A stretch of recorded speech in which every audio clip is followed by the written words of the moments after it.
Bem-vindos! Hoje eu pretendo fazer uma pequena analogia do Estado, comparando o Estado com a psiquiatria e a terapia.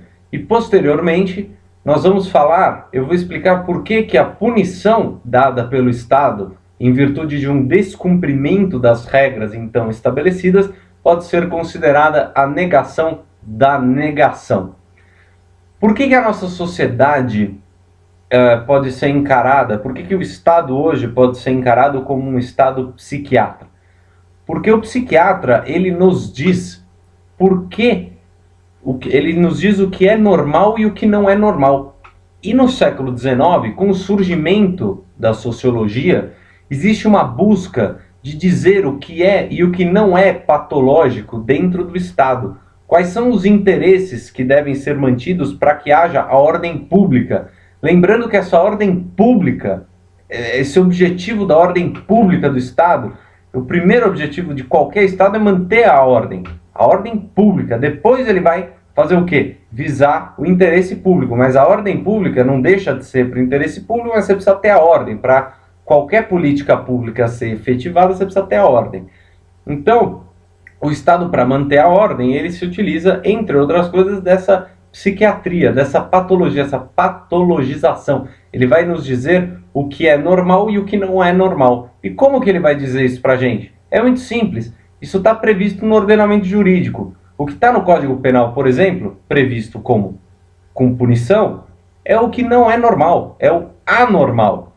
Quem trabalha essa ideia do que é o normal e o que não é normal dentro de uma sociedade e coloca um estado de anomia, inclusive, quando existe um comportamento anormal, reiterado e contínuo, é Durkheim. Durkheim vai falar para a gente que um dos estados de anomia é quando existe o descumprimento reiterado e contínuo de determinada norma, ou de determinadas normas dentro do Estado. É aquele indivíduo alienado às normas, aquele descumprimento total, aquela total indiferença às ordens estatais.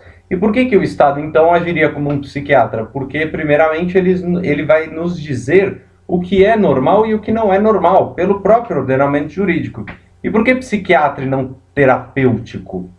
Porque a terapia, o papel da terapia, a terapia faz o quê? Ela dá conselhos para você. Você vai lá na terapia e você fala, eu estou achando que eu não estou muito bem, eu acho que meu casamento vai mal, ou estou muito triste com um determinado familiar, ou eu não estou me sentindo burro, sei lá, você vai falar qualquer coisa para a terapeuta vai lá, o terapeuta vai lá e vai te dar conselhos, vai falar, olha, não é bem assim, veja bem, tal. O psiquiatra não, normalmente quando você já chega, né, para ir no psiquiatra, você não vou dizer que não está muito bem, mas quem sou eu para dizer isso, né? Mas é um grau, normalmente envolve recomendações médicas, medicamentos mesmo, né?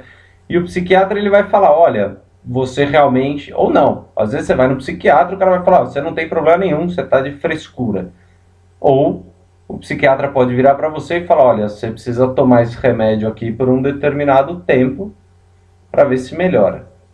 E por que o psiquiatra fala para você tomar o remédio?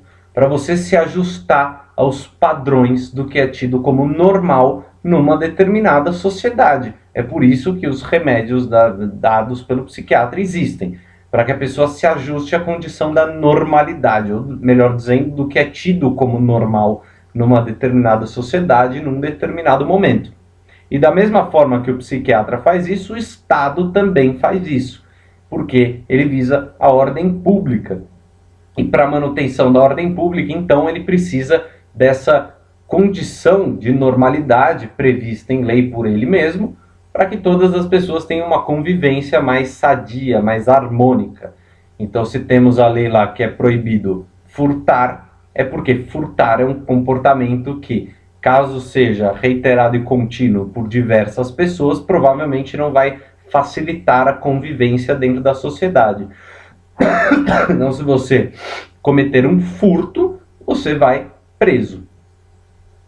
Para que você vai preso? Para que seja retomada a sua condição de normalidade. O Estado tem como objetivo, quando ele prende você, primeiro ele pune você e depois ele quer que você... ele tem também como objetivo uma nova adequação, ele quer te adequar novamente aos padrões do que ele considera como normal. Não vou entrar em detalhes aqui para falar do que seria interessante ou não ser um normal. Marx, por exemplo, vai falar no direito como uma máscara, né, daquelas relações de força entre infraestrutura e superestrutura, que o direito então seria só um instrumento de dominação entre essas estruturas e não seria nada de busca pelo normal, diferentemente do que vai falar Augusto Comte ou Durkheim mesmo, que vai ter como noção, como diretriz o que? O direito aquele direito que tem como objetivo, de fato, aquilo, tem que ser normal, e aquilo é o melhor para a sociedade, não tem nada de máscara. O objetivo é dizer o que não é normal, o que é normal, e se todo mundo seguir o padrão bacana, tudo vai fluir normalmente. E aí, só para fazer um gancho em Comte, né, se todo mundo segue normalmente esse padrão de normal, aí o Estado atingiria, o Estado seria positivo, já passaria por aquele estado metafísico, estado fetichista, e poderia então transformar o sacerdote e o militar no cientista e no industrial. Analogias utilizadas por Augusto Comte, curso aula 2, né, aula 1 de Sociologia.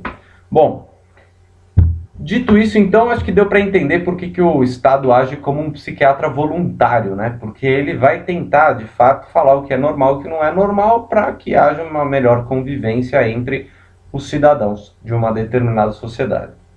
Partindo para o próximo ponto aqui que eu comentei no início do vídeo, por que considera-se a punição estatal, ou seja, aquele tempo em que o sujeito fica dentro da cela, aquela pena privativa de liberdade, ou aquela pena de multa, ou aquela pena restritiva de direitos, por que essa pena pode ser considerada uma negação da negação?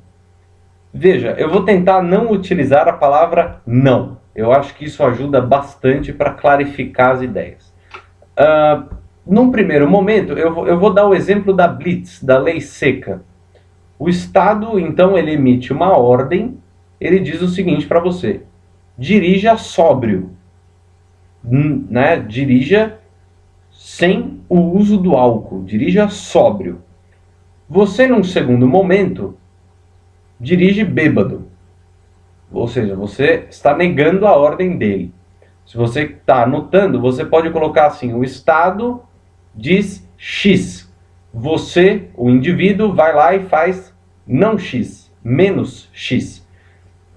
Então o Estado fala dirija sóbrio, você vai e dirige bêbado, ou seja, você não dirige sóbrio. Você negou o comportamento que o Estado estava pedindo para você. Qual é a punição, então? Vamos supor que seja... Eu acho que pode pegar 1 ano de cadeia, eu posso estar falando besteira aqui, hein? Mas você tem lá uma pena, uma punição prevista em lei. Quando o Estado pune você, ele está negando o seu comportamento negativo. Porque ele disse, dirija sóbrio, você não dirigiu sóbrio, e ele nega essa sua atitude. E por que ele nega essa sua atitude? Para que você retome o comportamento anteriormente requisitado por ele. Ele fala, então voltando, dirija sóbrio, você vai dirigir bêbado, ou seja, você não dirige sóbrio. Ele vai e manda você para a cadeia. E por que ele manda para a cadeia? Porque ele quer que você volte, né, nos padrões de normalidade. Ele quer que você não saia desse padrão que ele impôs. Então é por isso que essa norma de caráter punitivo pode ser considerada a negação da negação. Aqui no Brasil, por exemplo, subentende-se, por não ter pena de morte, que todos aqueles que sofrem uma punição, ou seja, passam pelo processo da negação, todos aqueles estão aptos a retomar um padrão de comportamento normal. E por que eu digo isso? Nos Estados Unidos, por exemplo, metade ou mais dos Estados-membros que formam a Federação Americana, eles têm lá na sua legislação a pena de morte. E quando você diz para o sujeito que há a pena de morte, você está negando aquele comportamento negativo dele em relação à ordem de uma forma um pouco mais forte, que ele nunca mais vai poder retornar ao padrão de normalidade. Por quê? Porque ele morreu. Se você matar ele, ele não vai retomar. Então, é interessante aqui no Brasil também é reparar que o nosso ordenamento jurídico ele parte do pressuposto que qualquer cidadão, por mais que se desvie desse comportamento da normalidade, qualquer cidadão possui a capacidade do quê? De voltar ao comportamento tido como normal. A pena máxima aqui no Brasil é de 30 anos de detenção. Então você, de reclusão, né? Você não vai poder deixar o sujeito mais de 30 anos dentro de uma cela. E qual que é a ideia dessa reclusão? É uma prevenção do crime. E aqui no Brasil existe então a noção, a percepção de que qualquer cidadão dentro da sociedade é capaz de ter de volta o comportamento tido como normal. É muito interessante essa análise comparando com a pena de morte, porque a partir do momento que o Estado admite a pena de morte, o que o Estado está falando? Que o indivíduo, negando determinado comportamento, ele jamais será capaz de voltar ao padrão normal, do que aquele Estado considera normal.